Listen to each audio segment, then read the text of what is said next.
સરકારી વેબસાઇટ પર સાયબર એટેકના મામલે હવે એનઆઈએ તપાસ કરશે। એટીએસમાં નોંધાયેલી ફરિયાદની તપાસ એનઆઈને સોંપાઈ।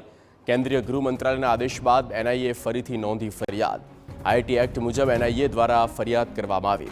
ટેકનિકલ અને ફોરેન્સિક પુરાવા એકઠા કરવાની તજવીજ હાથ ધરવામાં આવી।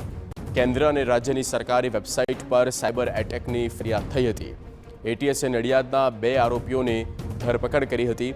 આરોપીઓ 1 મહિનામાં અનેક સરકારી વેબસાઇટ પર એટેક કર્યો। સોશિયલ મીડિયા પર રાષ્ટ્ર વિરોધી પોસ્ટ કર્યાનો ખુલાસો થયો હતો।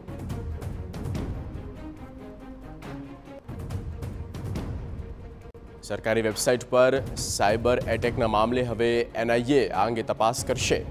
એટીએસમાં નોંધાયેલી ફરિયાદના આધારે એનઆઈએ તપાસ સોંપવામાં આવશે।